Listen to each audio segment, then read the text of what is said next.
사랑하는 형제자매 여러분, 오늘 하루도 주님의 은혜 안에서 평안하셨습니까? 이 귀한 시간에 하나님의 말씀을 함께 나누기 위해 찾아주신 모든 분들의 삶 위에 하늘의 위로와 소망이 가득하기를 먼저 기도합니다.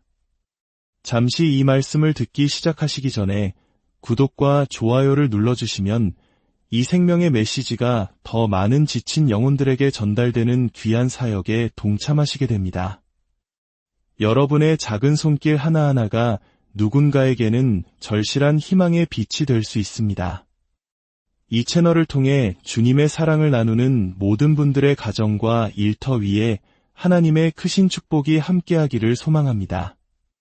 혹시 마음이 완전히 소진되고 생각에 짓눌리는 듯한 기분을 느끼고 계신가요? 내가 생각을 다스리는 것이 아니라 오히려 생각이 나를 지배하는 것 같은 무력감에 시달리고 있지는 않으신지요? 세상 사람들은 당신의 미소 띤 얼굴을 보지만 그 뒤에서는 남몰래 깊은 걱정과 우울, 끊임없이 밀려오는 두려움과 싸우고 있지는 않으십니까? 당신은 결코 혼자가 아니며 이대로 주저앉아 있을 필요가 없습니다. 오늘 우리는 성경에 담긴 4가지 진리를 통해 세상의 소음 위로 여러분의 마음과 영혼을 일으켜 세우고 두려움을 물리치며 강건하게 걸어 나아갈 힘을 얻는 법을 배우게 될 것입니다. 이것은 단순한 심리학이나 긍정의 힘에 대한 이야기가 아닙니다. 이것은 당신의 마음을 진정으로 자유롭게 할 하나님의 영원한 진리의 말씀입니다. 사랑하는 친구여, 오늘 당신에게 묻고 싶습니다.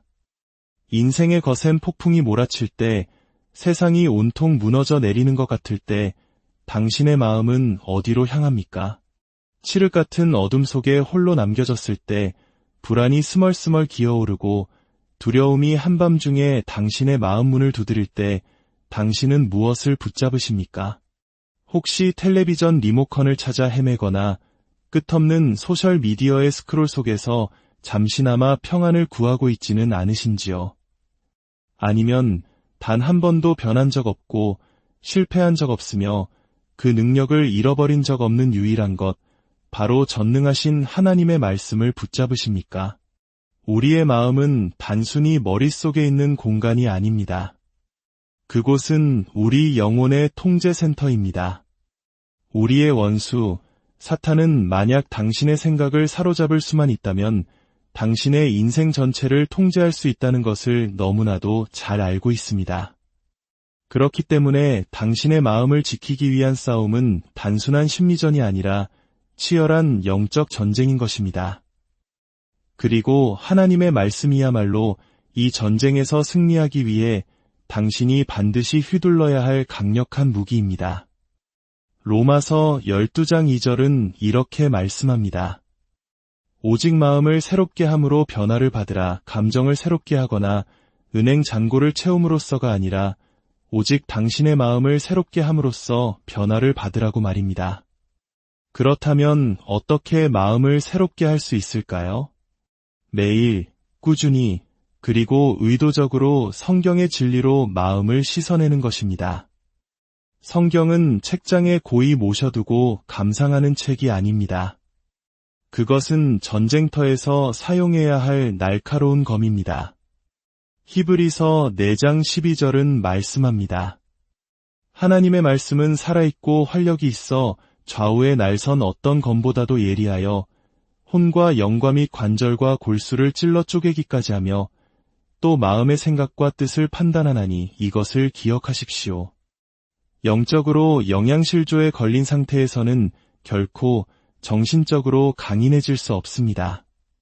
만약 당신이 당신의 마음의 의심, 험담, 자극적인 뉴스, 두려움, 그리고 세상적인 오락거리만을 채워 넣는다면 어떻게 당신의 마음이 인생의 시련을 견뎌낼 만큼 강하게 자랄 수 있겠습니까?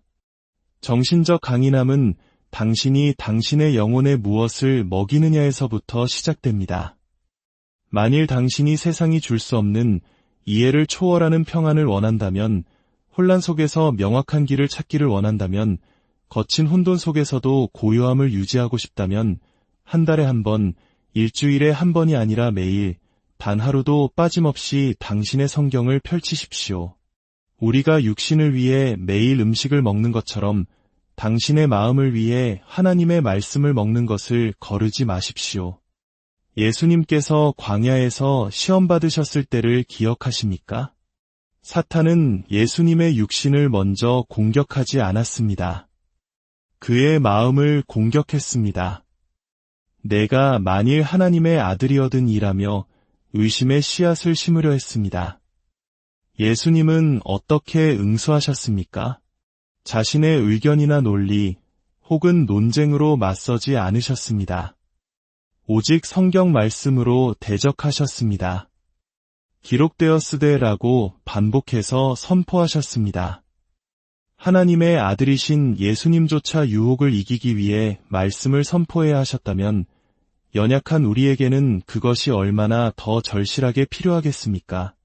사랑하는 친구여, 영적인 싸움을 감정적인 무기로는 이길 수 없습니다.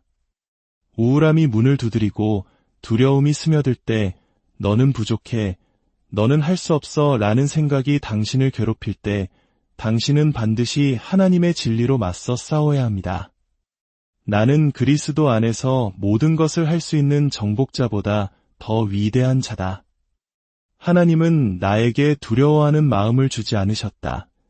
라고 선포해야 합니다. 이것들은 단순히 암기해야 할 구절이 아닙니다. 이것들은 불안과 두려움, 연약함이라는 견고한 진을 파괴하는 영적인 미사일입니다. 어디서부터 시작해야 할지 모르겠다고요. 작게 시작하십시오. 시편을 펴서 하루에 한 장씩 읽어보십시오. 도움을 구하는 다윗의 절규를 통해 위대한 믿음의 사람조차 슬픔과 씨름했지만 언제나 주님 안에서 희망을 발견했음을 배우십시오. 복음서로 가서 예수님의 음성에 귀를 기울이십시오. 그분이 하신 모든 말씀은 오늘날에도 여전히 살아 역사합니다. 바울의 서신을 읽으며 교훈을 얻고 바로잡고 격려를 받으십시오. 말씀이 당신의 마음 깊은 곳에 뿌리내리게 하십시오. 왜냐하면 고난이 닥쳐왔을 때 위로를 찾아 헤맬 시간이 없을 것이기 때문입니다. 위로는 이미 당신 안에 살아 숨쉬고 있어야 합니다. 당신의 마음이 말씀으로 너무나도 충만하여 마귀가 발붙일 틈조차 없어야 합니다. 그것이 바로 진정한 정신적 강인함입니다. 밤낮으로 말씀을 묵상하는 마음, 하나님의 약속을 보물처럼 마음에 숨겨두는 마음, 두려움의 목소리가 당신의 미래를 멋대로 쓰려 할 때 기록되었으되라고 선포할 줄 아는 마음 말입니다. 당신의 마음을 하나님의 말씀이라는 다에 단단히 내릴 때 당신은 더 이상 감정의 파도에 이리저리 휩쓸리지 않을 것입니다. 세상의 여론에 흔들리거나 나쁜 소식에 무너지지 않을 것입니다. 왜냐하면 당신의 닿은 변덕스러운 세상이 아니라 영원한 하나님의 진리 안에 있기 때문입니다. 비록 바람이 불고 폭풍이 몰아치고 파도가 부서져도 당신의 마음은 굳건히 서 있을 것이며 당신의 영혼은 흔들리지 않는 반석 위에 서 있기에 고요할 것입니다. 사랑하는 형제자매 여러분, 인생은 결코 쉽지 않습니다. 우리는 그리스도를 영접하면 모든 것이 편안해질 것이라고 스스로를 속여왔는지도 모릅니다. 다시는 울지 않고 고통받지 않으며 상실이나 실망의 아픔을 느끼지 않을 것이라고 착각했을 수 있습니다. 그러나 성경은 단 한 번도 안락함을 약속하지 않았습니다. 성경은 인내를 약속했습니다. 그리고 그 인내는 고난을 통해 주어집니다. 사도 바울이 그의 영적인 아들 디모데에게 편지를 썼을 때 그는 고난에서 도망치라고 말하지 않았습니다. 기도로 고난이 사라지게 해달라고 빌라고도 하지 않았습니다. 그는 말했습니다. 그리스도 예수의 좋은 병사로서 고난을 견뎌내라. 연약한 신자나 응석바지 아이가 아니라 병사로서 말입니다. 이는 당신이 전쟁에 참여하고 있다는 뜻입니다. 정신적 강인함은 편안함 속에서 태어나지 않습니다. 그것은 치열한 전투 속에서 단련됩니다. 잠시 군인을 떠올려 보십시오. 평화의 때가 아니라 전투를 위해 훈련받는 사람들입니다. 그들은 일찍 일어나고 매일 훈련하며 땀과 피를 흘립니다. 왜 그렇습니까? 적이 쳐들어왔을 때 준비할 시간이 없다는 것을 알기 때문입니다. 그들은 이미 준비되어 있어야만 합니다. 하나님께서는 당신에게도 똑같이 정신적으로나 영적으로 준비된 자가 되기를 요구하고 계십니다. 그리하여 고난이 당신의 문을 덮쳤을 때 그 무게에 짓눌려 무너지는 것이 아니라 시련을 통해 훈련받았기에 오히려 더 힘차게 일어서도록 말입니다. 지금 이 말씀을 듣고 있는 분들 중 일부는 바로 그 전투의 한가운데에 있을 것입니다.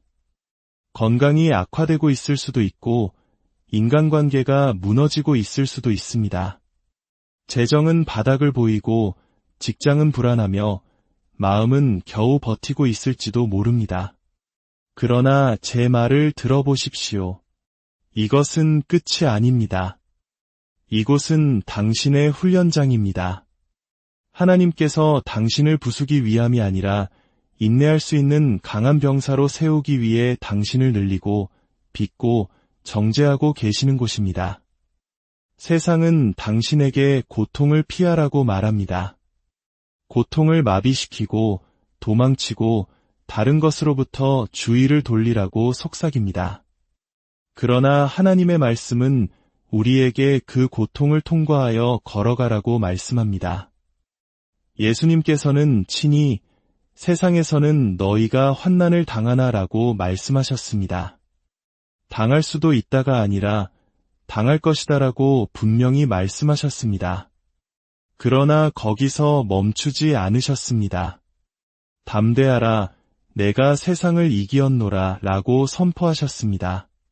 그리스도께서 세상을 이기셨고 그분의 영이 당신 안에 살아계신다면 그분과 함께 당신이 맞서지 못할 것은 아무것도 없습니다. 당신의 고통이 무의미하다고 단 한순간도 생각하지 마십시오. 성경은 우리에게 고난이 인내를, 인내는 연단을, 연단은 소망을 이룬다고 가르칩니다. 당신의 고통에는 목적이 있습니다. 당신의 눈물은 성장의 토양에 물을 주고 있습니다. 당신의 시련은 믿음의 체육관입니다. 포기하고 싶을 때마다 다시 일어서고 계속해서 나아갈 때마다 당신은 정신적으로뿐만 아니라 영적으로도 더욱 강해지고 있는 것입니다. 대장장이가 불 속에서 무기를 벼리고 망치질을 통해 모양을 만들고 물에 담금질하여 강하게 만드는 것처럼 하나님께서는 당신의 시련을 사용하여 당신을 그분이 쓰실 수 있는 그릇으로 빚고 계십니다. 그 그릇은 아플 때 포기함으로써 만들어지는 것이 아닙니다. 인내함으로써 만들어집니다. 어느 날 당신의 마음이 더 이상은 못 견디겠어 라고 비명을 지르는 날이 있을 것입니다. 당신의 심장이 하나님, 어디 계십니까? 라고 속삭이는 순간도 있을 것입니다. 그러나 바로 그 순간에 당신의 감정이나 눈에 보이는 것이 아니라 당신이 아는 진리 위에 굳건히 서십시오. 하나님은 신실하시며 당신이 겪는 불길 속에 당신과 함께 계십니다. 마치 사드락과 메삭과 아벳느고가 맹렬히 타는 풀무불 속에 있었을 때와 같이 하나님은 당신의 불길 속에도 함께 서 계십니다. 그들의 머리카락 하나 타지 않았던 이유는 그들이 홀로 그 길을 걷지 않았기 때문입니다. 인내는 고통을 느끼지 않는다는 뜻이 아닙니다. 고통스러울 때 포기하지 않는다는 뜻입니다. 인내는 항상 미소 짓는다는 뜻이 아닙니다. 항상 믿는다는 뜻입니다. 의사가 나쁜 소식을 전할 때에도 여전히 기도하고 은행 잔고가 바닥을 드러낼 때에도 여전히 11조를 드리며 배우자가 문을 박차고 나갈 때에도 여전히 하나님께서 당신의 이야기를 써내려가고 계심을 신뢰하는 것입니다. 잠 못 이루는 밤, 우울함이 쇠사슬처럼 가슴을 옥죄일 때에도 여전히 당신의 도움이 오는 그곳 하늘을 향해 눈을 드는 것입니다. 수많은 사람들의 발목을 잡고 있는 것이 있습니다. 그것은 가난도, 질병도, 다른 사람의 비판도 아닙니다.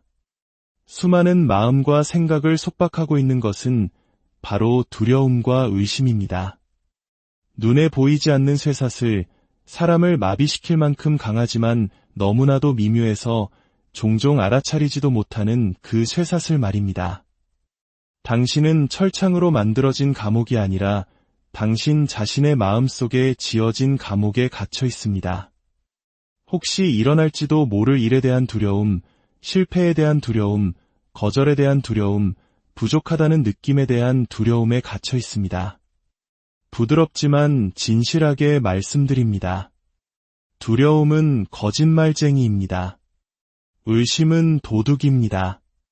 그것들은 당신의 평화와 기쁨, 그리고 당신을 향한 하나님의 계획을 훔쳐갈 것이며 그것들은 결코 하나님으로부터 온 것이 아닙니다. 디모데후서 1장 7절은 분명히 말씀합니다. 하나님이 우리에게 주신 것은 두려워하는 마음이 아니요 오직 능력과 사랑과 절제하는 마음이니 만약 그것이 두려움이라면 그것은 주님으로부터 온 것이 아닙니다. 만약 그것이 당신을 마비시키는 의심이라면 그것은 당신의 목자의 음성이 아닙니다. 하나님의 음성은 결코 정죄하지 않습니다. 그분은 바로잡으시고 깨닫게 하시며 위로하십니다. 그러나 자신의 자녀에게 두려움을 심어주시는 법은 결코 없습니다. 원수는 당신의 삶을 파괴할 필요가 없다는 것을 압니다. 그저 당신이 이미 패배했다고 믿게 만들기만 하면 됩니다. 당신이 부르심을 포기하고 목적에서 돌아서고 하나님께서 주시려고 기다리는 축복으로부터 뒷걸음질 칠 때까지 당신을 충분히 오랫동안 두려워하게 만들고 의심하게 만들고 망설이게 만들기만 하면 되는 것입니다. 사탄은 불과 연기를 사용하지 않습니다. 그는 속삭임을 사용합니다. 너는 부족해. 하나님은 너를 쓰실 수 없어. 너는 너무 많은 실수를 저질렀어. 너는 혼자야. 시도해봤자 실패할 거야. 하지만 하나님의 자녀여, 만약 당신이 그 목소리를 듣는 것을 멈추고 진리의 음성을 듣기 시작한다면 어떻게 될까요? 하나님께서 당신에 대해 이미 말씀하신 것을 선포하기 시작한다면 어떻게 될까요? 당신은 신묘막측하게 지음받았으며 선택받았고 구속받았으며 그리스도 예수 안에서 정복자보다 더 위대한 자라는 것을, 당신 안에서 선한 일을 시작하신 이가 그것을 완성하실 때까지 신실하실 것이라는 것을 말입니다. 두려움은 단순한 감정이 아닙니다. 그것은 당신을 하나님의 임재와 약속으로부터 멀어지게 하기 위해 고안된 영적인 전략입니다. 그러나 당신에게는 선택권이 있습니다. 두려움에 굴복할 것인지 아니면 믿음 안에 굳게 설 것인지 선택할 수 있습니다. 당신이 부족하다고 말하는 의심을 믿을 것인지 아니면 당신을 위해 그분의 은혜가 충분하다고 말씀하시는 하나님의 말씀을 믿을 것인지 선택할 수 있습니다. 수년 동안 제가 배운 것이 있습니다. 두려움은 항상 공황 상태처럼 보이지는 않습니다. 때로는 논리라는 가면을 쓰고 나타납니다. 그 믿음의 발걸음을 내딛지 마. 너무 위험해. 그 사람을 용서하지 마. 또 상처받을 거야. 그 사역을 시작하지 마. 넌 자격이 없어. 라고 합리적으로 들리게 속삭입니다. 그것이 당신을 보호하는 것처럼 들리지만 실제로는 당신을 마비시키고 있는 것입니다. 예수님은 요한복음 14장 27절에서 말씀하셨습니다. 평안을 너희에게 끼치노니 곧 나의 평안을 너희에게 주노라. 내가 너희에게 주는 것은 세상이 주는 것과 같지 아니하니라. 너희는 마음에 근심하지도 말고 두려워하지도 말라. 만약 당신의 마음에 두려움이 살고 있다면 그것은 아직 받아들여지지 않은 평화가 있다는 뜻입니다. 하나님의 평화는 수동적이지 않습니다. 그것은 구석에 앉아 문제가 지나가기만을 기다리지 않습니다. 하나님의 평화는 당신의 마음 문 앞에 서 있는 파수꾼처럼 거짓과 고통과 혼란을 막아냅니다. 그러나 당신이 그 평화를 안으로 초대해야만 합니다. 이제 우리는 마음의 훈련에 대해 이야기해야 합니다. 많은 신자들이 저지르는 가장 큰 실수 중 하나는 믿음이 오직 마음을 위한 것이고 생각을 위한 것은 아니라고 생각하는 것입니다. 그러나 빌립보서 2장 5절은 말씀합니다. 너희 안에 이 마음을 품으라 곧 그리스도 예수의 마음이니 이 심장뿐만 아니라 이 영혼뿐만 아니라 이 마음을 품으라고 하셨습니다. 당신의 생각을 훈련하고 사고를 새롭게 하며 영혼을 훈련하는 것처럼 당신의 마음을 훈련해야 합니다. 마음의 훈련은 당신이 무엇을 받아들이고 무엇을 머물게 할 것인지에 대해 의도적으로 결정하는 것을 의미합니다. 매일 스스로에게 물어보십시오. 나는 오늘 내 마음에 무엇을 먹이고 있는가? 그것이 나를 세우고 있는가? 아니면 무너뜨리고 있는가? 당신이 머무는 생각, 그것이 바로 당신이 됩니다. 당신이 묵상하는 생각들이 좋든 나쁘든 당신의 인생의 방향을 결정할 것입니다. 세상은 당신이 깨닫든 깨닫지 못하든 매일 당신의 마음을 훈련시키고 있습니다. 모든 광고, 모든 뉴스 헤드라인, 모든 자극적인 이미지들이 당신의 사고방식을 형성하고 있습니다. 그러나 로마서 12장 2절은 이 세대를 본받지 말고 오직 마음을 새롭게 함으로 변화를 받으라고 권고합니다. 당신은 세상처럼 생각할 필요가 없습니다. 세상처럼 두려워할 필요가 없습니다. 빌립보서 4장 8절은 우리에게 명령합니다. 무엇에든지 참되며 무엇에든지 경건하며 무엇에든지 옳으며 무엇에든지 정결하며 무엇에든지 사랑받을 만하며 무엇에든지 칭찬받을 만하며 무슨 덕이 있든지 무슨 기림이 있든지 이것들을 생각하라. 이것은 제안이 아니라 명령입니다. 당신은 유롭고 영원한 것들을 생각하도록 당신의 마음을 훈련시켜야만 합니다. 두려움이 찾아올 때 믿음으로 응답하도록, 분노가 치밀 때 평화를 선포하도록, 쓴 뿌리가 문을 두드릴 때 용서하도록, 교만이 속삭일 때 주님 앞에 겸손해지도록 당신의 마음을 훈련시키십시오. 이 훈련은 우연히 일어나지 않습니다. 하루아침에 건전한 마음을 갖게 되지 않습니다.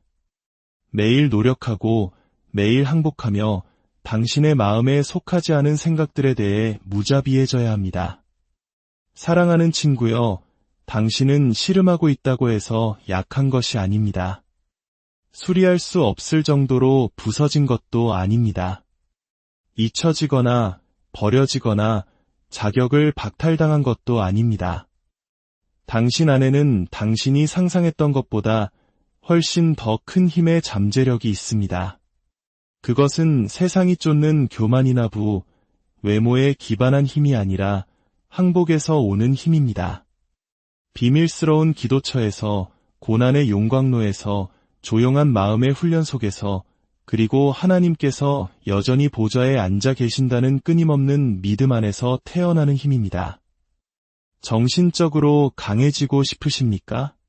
당신의 마음을 변치 않는 하나님의 말씀에 고정시키십시오. 고난을 견뎌내고 싶으십니까? 그리스도의 병사처럼 서십시오. 그것이 쉬워서가 아니라 당신의 사령관께서 이미 승리를 확보하셨기 때문입니다. 두려움과 의심에서 벗어나고 싶으십니까? 그것들은 당신의 유산도 정체성도 아님을 아십시오. 그것들은 그리스도께서 십자가에서 이미 산산조각 내신 쇠사슬입니다. 이 세상이 당신을 흔들려고 할지라도 당신의 마음이 새로워지고 당신의 심장이 닻을 내리고 당신의 영혼이 온전히 주님께 드려졌을 때 그 어떤 것도 그 무엇도 하나님의 신성한 힘 안에서 걷는 그분의 자녀를 이길 수 없습니다. 이제 우리의 기도가 이렇게 되기를 원합니다. 주님, 저를 강하게 만들어 주옵소서. 과시하기 위함이 아니라 전투를 위함입니다. 세상의 박수를 위함이 아니라 하늘의 목적을 위함입니다. 저의 마음을 훈련시키시고 저의 심장을 지켜주시며 저를 승리로 이끌어 주옵소서. 이 말씀을 듣는 모든 분들의 삶에 마음을 새롭게 하는 하나님의 능력이 충만하게 임하기를 우리 주 예수 그리스도의 이름으로